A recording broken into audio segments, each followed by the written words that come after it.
Estoy con el ministro de Educación, Idel Bexler. Gracias por venir. Le planteo a usted la pregunta, ¿se puede gobernar así? Yo creo que sí, siempre y cuando haya la voluntad de entender definitivamente que el presidente Kuczynski ha sido elegido por 5 años. Yo entiendo las diferentes posturas, pero para eso están los órganos jurisdiccionales, la Fiscalía, el Poder Judicial, las comisiones investigatorias. Mientras tanto, el presidente ha expresado su voluntad de no renunciar y lo que yo pediría es que se deje gobernar al presidente para avanzar con los proyectos y con las obras que el Perú necesita. Y usted de su sector, educación, que además es una de las carteras más importantes, ¿se siente, señor Bexler, cómodo? Mira, yo he sido convocado por el presidente Kuczynski y por la primera ministra Mercedes Arauz. Y en los 4 meses y medio, 5 meses que viendo desempeñando el cargo, yo siento la confianza, el apoyo para realizar mi trabajo. De tal manera que me siento cómodo. Pero para realizar su trabajo también necesita de partidas, necesita de presupuesto. Y lo escuchamos hablando hace pocos días y pidiéndole a especialistas en psicología que por favor ayuden a las escuelas de manera obviamente voluntaria, altruista, porque no había plata suficiente para contratar por lo menos un psicólogo por colegio estatal. Pero hablar con la realidad y dando cifras exactas no implica que no me sienta cómodo. Te voy a explicar. Los compromisos del gobierno para cumplir con mis colegas maestros y maestras han sido desarrollados en su totalidad, gracias al apoyo del presidente, de la primera ministra y de la ministra Claudia Cooper. En noviembre y diciembre hemos podido incrementar el haber a profesores nombrados y contratados entre 245 y 386 soles. Hemos podido pagar bonificaciones a directores encargados, diferencial entre 30 y 40 horas.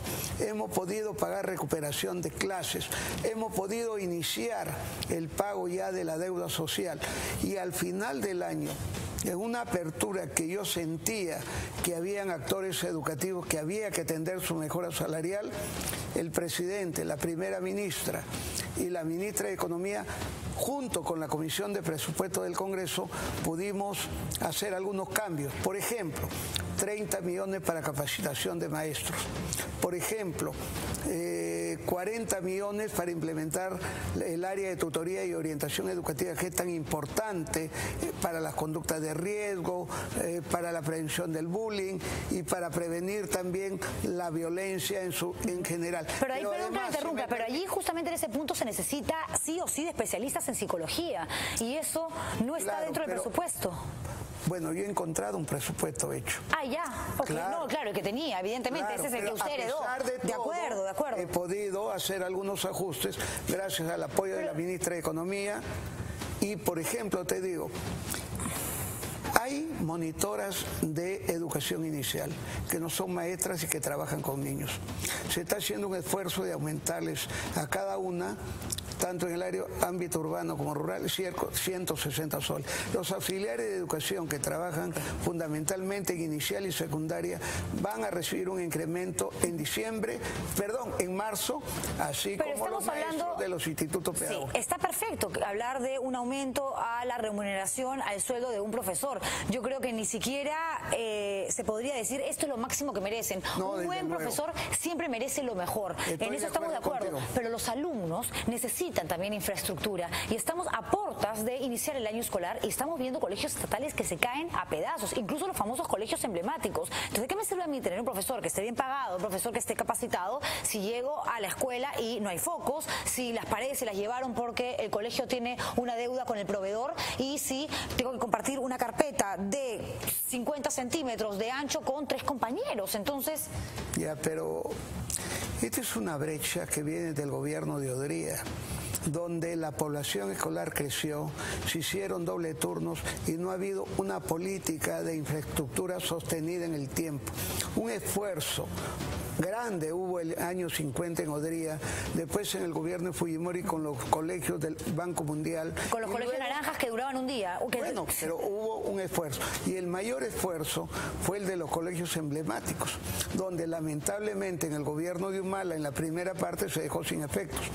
Ahora, en este gobierno, para este año, acabamos de inaugurar un colegio que no tiene nada que envidiar a los colegios particulares de categoría en Lima, el colegio José Antonio Cela en Tacna. Estamos por inaugurar un colegio en el José Granda, hemos inaugurado un colegio en Vía María del Triunfo, en Sullana, en el Carlos Augusto Salaverry y en el Fátima de Piura. Han habido 10 años de retraso.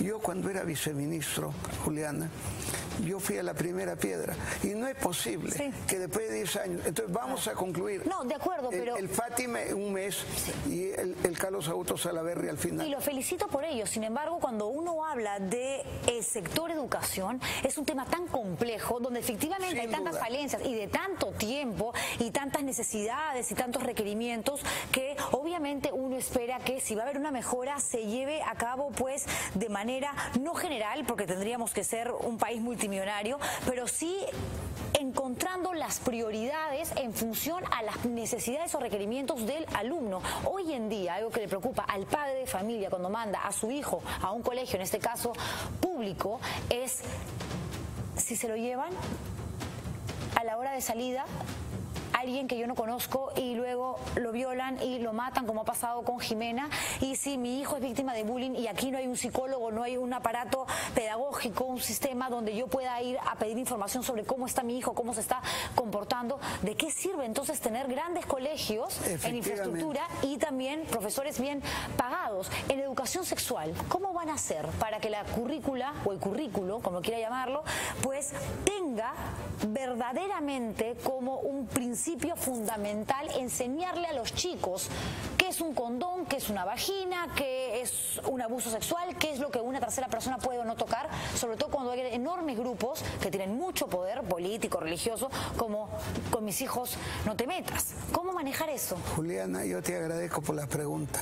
El 2008, cuando yo era viceministro, dimos un programa de lineamientos educativos para una educación sexual integral. Con el tiempo esto se fue debilitando. La Dirección Nacional de Tutoría y Orientación Educativa se desactivó el 2015, que es lo que queremos ahora promover. Y ya tenemos una partida para poner un especialista en cada región y en cada UGEL, que ascienden a 300.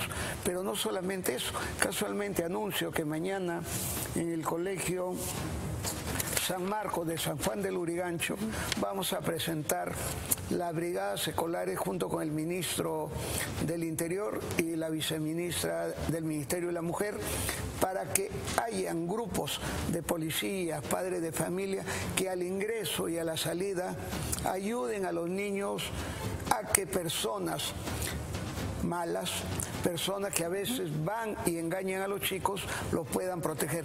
Estas brigadas escolares no es solamente una medida, la otra medida es la educación sexual integral. El tema de la educación sexual integral, evidentemente aquí hay dos trincheras, por decirlo de alguna manera. Un grupo de papás, y me incluyo, que estamos absolutamente de acuerdo con que a nuestros hijos en el colegio les refuercen lo que les manifestamos en casa. Ojo, esto no pueden hacer, esto no pueden tocarte, esto no te pueden decir.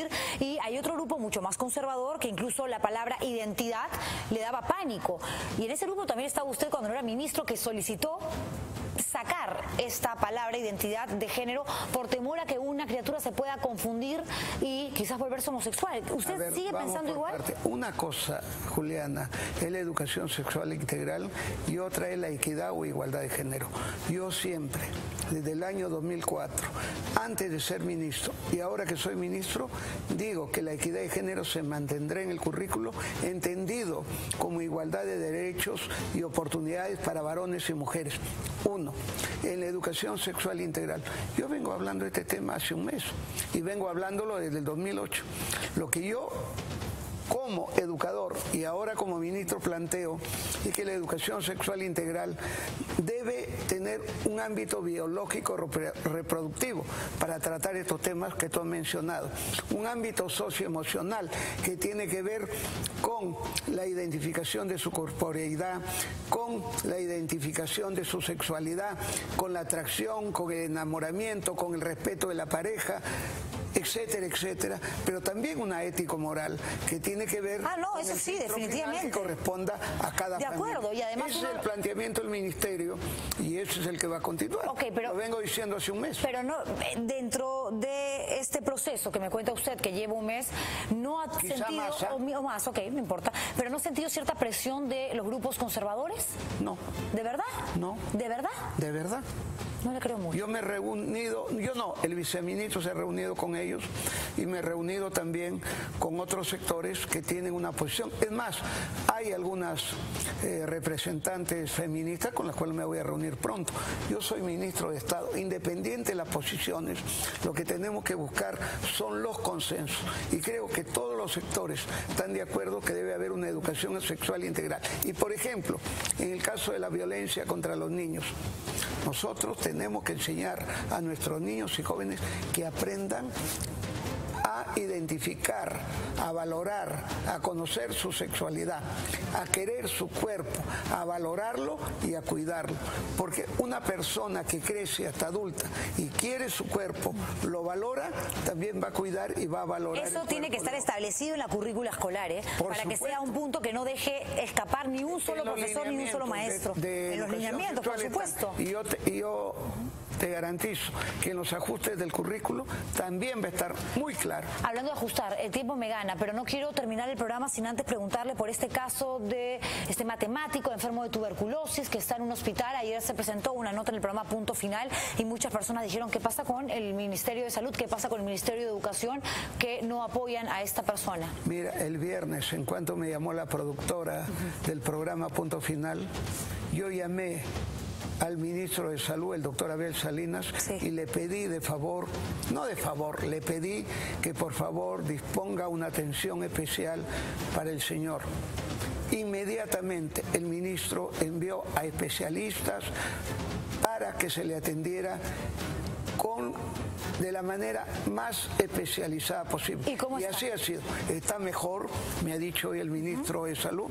Es más, quiero decir que hoy día he estado el viceministro de Gestión Institucional de mi ministerio hablando con los padres y he hablado también hoy día con el ministro de Salud porque la atención es muy larga. Son entre 9 meses y un año. Ok, ¿se va a quedar hospitalizado entonces? No, sí, con la mejor atención.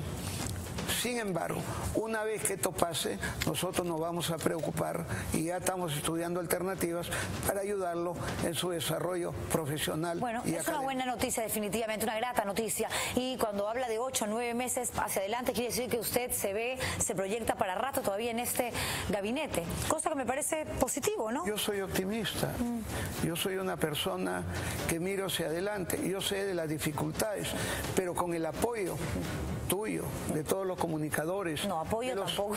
No, espérate pues que termine.